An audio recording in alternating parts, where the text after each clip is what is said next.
আসসালামু আলাইকুম। স্ক্রিনে আমাদের সামনে একটা ছবি ওপেন করা আছে। ছবিটাকে আমার প্রিন্ট করতে হবে। তো এখানে আগের ছবিটাতে আগে একটা সিল দেওয়া আছে, সিলটা রিমুভ করে তারপরে প্রিন্ট করতে হবে। ফটোশপ ছাড়া এআই টুল ব্যবহার করে কিভাবে 1 মিনিটের কম সময়ে সিলটা রিমুভ করতে পারি সেই প্রসেসটা আজকে আমরা দেখবো। এই জন্য আমরা একটা ব্রাউজারে চলে যাব। আমি ক্রোম ব্রাউজারে চলে আসলাম। সার্চ বারে গিয়ে লিখতে হবে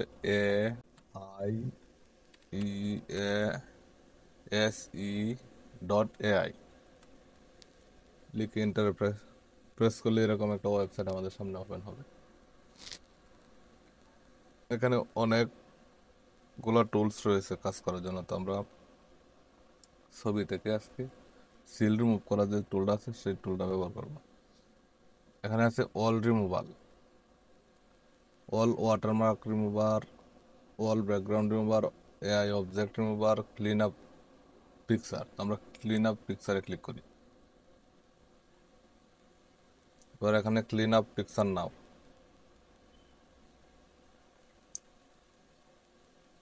এবার ছবিটা আপলোড করার একটা অপশন আমরা দেখতে পাচ্ছি। আপলোডে ক্লিক করলে আর কম্পিউটারের ফাইলটা সামনে ওপেন হয়েছে। তো আমি এই ছবিটা ব্যাকগ্রাউন্ড সিল রিমুভ করবার জন্য ছবিটা ক্লিক করে ওপেনে ক্লিক করব। ছবিটা আমাদের সামনে ওপেন হয়েছে। সিলটা রিমুভ করার জন্য আমরা ব্রাশ ব্যবহার করব। বাম পাশে এখানে ব্রাশ আছে, রেক্টেঙ্গেল আছে, ইরেজার আছে। তো আমরা ব্রাশ টুলটা ব্যবহার করব। এখানে ব্রাশের সাইজ করা আছে, ছোট বড় করা যাবে ব্রাশ। আমরা ব্রাশের সাইজটা হালকা একটু বড় করে এবার সিলটার উপরে ব্রাশটা দিয়ে মার্ক করে দেব।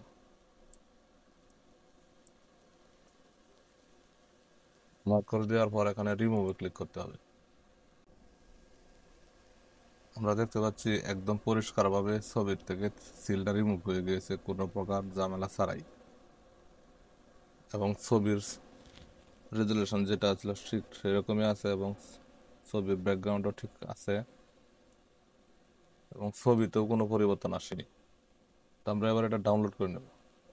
এই জন্য ডাউনলোডে ক্লিক করলে এখানে দুইটা অপশন আসবে, download current image, download all. তো আমরা যেহেতু একটা ছবির কাজ করছি এই জন্য ডাউনলোড কারেন্ট ইমেজে ক্লিক করে ছবিটা ডাউনলোড করে নেব। এখানে একটা জিনিস মনে রাখতে হবে,